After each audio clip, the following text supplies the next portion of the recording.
गिरधपुरी में जन्म लिए बाबा गुरु घासीदास हवे नाम हो। तप करे बर बैठे बाबा और धौरा के छाव हो। तो डोंगरी भीतर जाई के बाबा सत में ध्यान लगाए हो। सब संतन के बीच में बाबा गुप्त भेद बताए हो।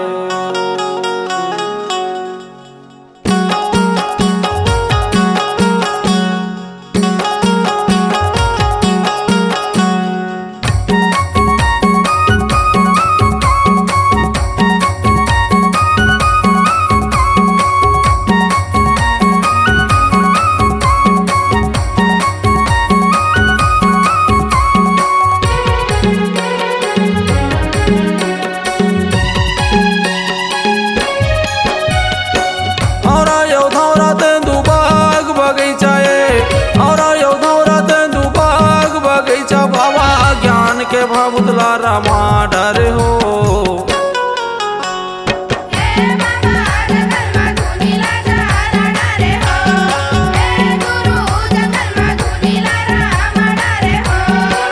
और योधौरा तेंदु बाग बगीचा और योधौरा तेंदु बाग बगीचा बाबा ज्ञान के भवतला रमा डर हो।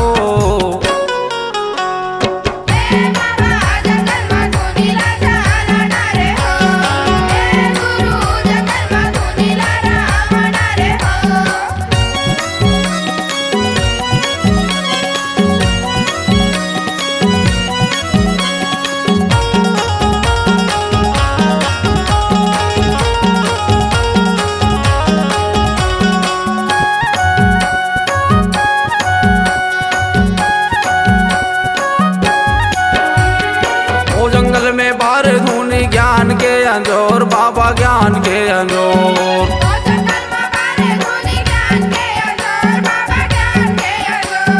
तोर नाव के चिन्हा गढ़ के गांव के गली खोर बाबा गांव के गली खोर।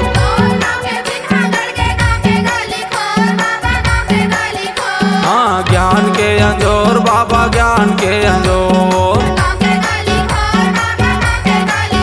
हाँ ज्ञान के अंजोर बाबा ज्ञान के अंजोर। हाँ गंगा जमुना ओ त्रिवेणी वो तीनों बहनीला। गंगा जमुना ओ त्रिवेणी वो तीनों बहनीला। अपन चरण में बहा डर हो।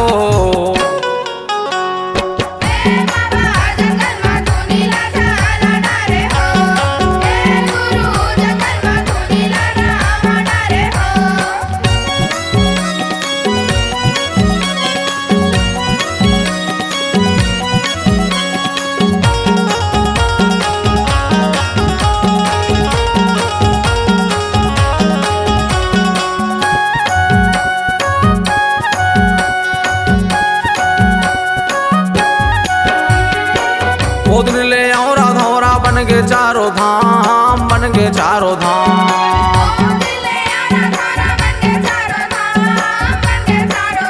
हाँ तोरे चरण के बाबा हमला हावे काम हमला हावे काम। हाँ बन गए चारों धाम बाबा बन गए चारों धाम। हाँ बन गए चारों धाम बाबा बन गए चारों धाम। ये बाघ बकरी दोनों जिला तहर गुरु बाबा।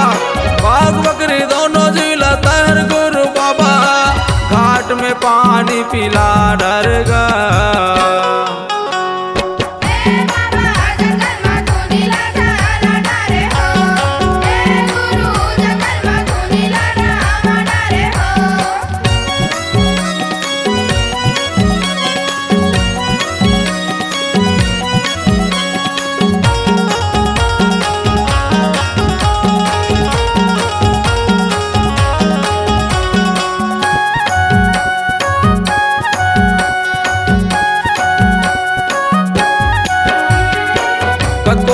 जाके बाबा तुर चरण में तार गे, तुर चरण में तार गे।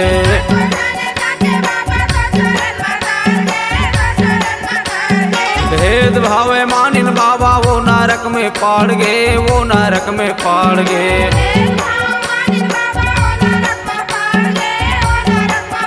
हाँ तुर चरण में तर गे बाबा, तुर चरण में तार गे। हाँ तुर चरण में तर गे बाबा, तुर चरण में तार गे। ये पंथी गाही तौने ला मोर पांत कहे बाबा, पंथी गाही तौने ला मोर पांत कहे बाबा। सादा के झंडा लहरा डर